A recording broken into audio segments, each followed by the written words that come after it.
हमारा हर कार्य जो हम करते हैं, हर विचार जो हम सोचते हैं, मन पर एक छाप छोड़ जाता है, जिसे संस्कृत में संस्कार कहते हैं। ये सभी संस्कार मिलजुल कर एक ऐसी महती शक्ति का रूप लेते हैं जिसे चरित्र कहते हैं। उसने अपने आप के लिए जिसका निर्माण किया है, वही उस मनुष्य का चरित्र है। ये मानसिक एवं दैहिक क्रियाओं का परिणाम है जिन्हें उसने अपने जीवन में किया है। संस्कारों की समष्टि वह शक्ति है जिससे यह निश्चित होता है कि मृत्यु के बाद मनुष्य किस दिशा में जाएगा। मनुष्य के मरने पर उसका शरीर तत्वों में मिल जाता है, किंतु संस्कार मन में संलग्न रहते हैं। और चूंकि मन शरीर की अपेक्षा अधिक सूक्ष्म तत्वों से बना होता है, इसलिए विघटित नहीं होता। क्योंकि भौतिक द्रव्य जितना ही सूक्ष्मतर होता है, उतना ही दृढ़तर होता है। अगत्या मन भी विघटित होता है। हम सभी उसी विघटन की स्थिति के लिए प्रयत्न कर रहे हैं। इस संबंध में सबसे अच्छा उदाहरण जो मेरे मन में अभी आ रहा है, चक्रवात का है। विभिन्न वायु तरंगें विभिन्न दिशाओं से आकर मिलती हैं और एकाकार होकर मिलन बिंदु में वे संगठित हो जाती हैं तथा चक्र बनाती जाती हैं। चक्राकार स्थिति में वे धूलि कण, कागज के टुकड़े आदि नाना पदार्थों का एक रूप बना लेती हैं, जिन्हें बाद में वे गिराकर पुनः किसी दूसरे स्थान पर जाकर वही क्रम फिर रचती हैं। ठीक इसी प्रकार वे शक्तियां, जिन्हें संस्कृत में प्राण कहते हैं, परस्पर मिलकर भौतिक पदार्थों के संयोग से मन तथा शरीर की रचना करते हैं। चक्रवात की तरह ही वे भी कुछ समय में इन पदार्थों को गिराकर अन्यत्र यही कार्य पुनः करते हुए आगे बढ़ते जाते हैं। किंतु पदार्थ के बिना शक्ति की कोई गति नहीं। इसलिए जब शरीर छूट जाता है, मन सतत्व रह जाता है और इसमें संस्कारों के रूप में प्राण कार्य करते हैं। किसी दूसरे बिंदु पर जाकर ये पुनः नए पदार्थ का चक्र खड़ा करते हैं। इस तरह ये तब तक भ्रमण करते रहते हैं जब तक संस्कार रूपी शक्तियों का पूर्णतः क्षय नहीं हो जाता। संपूर्ण संस्कारों के साथ जब मन का पूर्णतः क्षय हो जाता है, तब हम मुक्त हो जाएंगे। इससे पहले हम बंधन में हैं। हमारी आत्मा मन के चक्रवात से ढकी रहती है और सोचती है कि वो एक स्थान से दूसरे स्थान पर ले जाई जाती है। जब चक्रवात समाप्त हो जाता है, तब वो अपने को सर्वत्र व्याप्त पाती है। उसे तब अनुभव होता है कि वो तो स्वेच्छा से कहीं भी जा सकती है।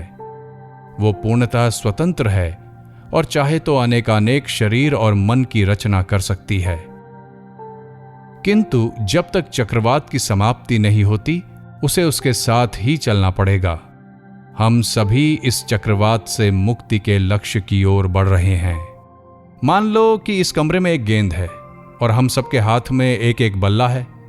सैकड़ों बार हम उसे मारते हुए इधर से उधर करते हैं, जब तक कि वो कमरे से बाहर नहीं चला जाता। किस वेग से एवं किस दिशा में वो बाहर जाएगा, ये इस बात पर निर्भर करेगा कि जब वो कमरे में था तो उस पर कितनी शक्तियां कार्य कर रही थीं। उसके ऊपर जितनी शक्तियों का प्रयोग किया गया, उन सब का प्रभाव उस पर पड़ेगा। हमारी मानसिक और शारीरिक क्रियाएं ऐसे ही आघात हैं। मानव मन वो गेंद है जिस पर आघात किया जाता है। यह संसार मानो एक कमरा है जिसमें मन रूपी गेंद के ऊपर हमारे नाना कार्यकलापों का प्रभाव पड़ता है एवं इसके बाहर जाने की दिशा एवं गति इन सारी शक्तियों के ऊपर निर्भर होता है। इस तरह इस संसार में हम जो भी कार्य करते हैं, उन्हीं के आधार पर हमारा भविष्य जीवन निश्चित होता है। इसलिए हमारा वर्तमान जीवन हमारे विगत जीवन का परिणाम है। एक उदाहरण लो। मान लो मैं तुमको एक ऐसी श्रृंखला देता हूं जिसका आदि अंत नहीं है। उस श्रृंखला में हर सफेद कड़ी के बाद एक काली कड़ी है और वो भी आदि अंतहीन है। अब मैं तुमसे पूछता हूं कि वो श्रृंखला किस प्रकृति की है। पहले तो इसकी प्रकृति बतलाने में तुमको कठिनाई होगी, क्योंकि यह श्रृंखला तो अनंत है। पर शीघ्र ही तुमको पता चलेगा कि ये तो एक ऐसी श्रृंखला है जिसकी रचना काली और सफेद कड़ियों को पूर्वापर क्रम में जोड़ने से हुई है। और इतना भर जान लेने से ही तुमको संपूर्ण श्रृंखला की प्रकृति का ज्ञान हो जाता है, क्योंकि ये एक पूर्ण आकृति है। बार बार जन्म लेकर हम एक ऐसी ही अनंत श्रृंखला की रचना करते हैं जिसमें हर जीवन एक कड़ी है, और इस कड़ी का आदि है जन्म और अंत है मरण। अभी जो हम हैं और जो हम करते हैं, किंचित परिवर्तन के साथ उसी की आवृत्ति बार बार होती रहती है। इस तरह अगर हम जन्म और मरण इन दो कड़ियों को समझ लें तो हम उस संपूर्ण मार्ग को समझ ले सकते हैं जिससे होकर हमें गुजरना है। हम देखते हैं कि हमारे वर्तमान जीवन को तो हमारे पूर्व जीवन के कार्यकलापों ने ही निश्चित कर दिया था। जिस प्रकार हमारे वर्तमान जीवन के कार्यकलापों का प्रभाव आने वाले जीवन पर पड़ेगा, उसी प्रकार हमारे पूर्व जीवन के कर्मों का प्रभाव भी हमारे वर्तमान जीवन पर पड़ रहा है। कौन हमें ले आता है? हमारे प्रारब्ध कर्म। कौन हमें ले जाता है? हमारे क्रियमाण कर्म। और इसी प्रकार हम आते और जाते हैं। जैसे लार्वा अपने ही भीतर के पदार्थों से बने तंतुओं को मुंह से निकाल निकाल कर अपने चारों तरफ कोया बना लेता है और उसमें अपने को बांध लेता है, वैसे ही हम भी अपने ही कर्मों के जाल में स्वयं बद्ध हो जाते हैं। कार्य कारण नियम के इस जाल में हम एक बार उलझ क्या जाते हैं कि इससे बाहर निकलना मुश्किल हो जाता है। एक बार हमने यह चक्र चला दिया और अब इसी में पिस रहे हैं। इस तरह यह दर्शन बतलाता है कि मनुष्य अपने ही अच्छे बुरे कर्मों से बंधता चला जाता है।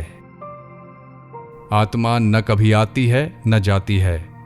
यह तो न कभी जन्म लेती है और न कभी मरती है। प्रकृति ही आत्मा के सम्मुख गतिशील है और इस गति की छाया आत्मा पर पड़ती रहती है।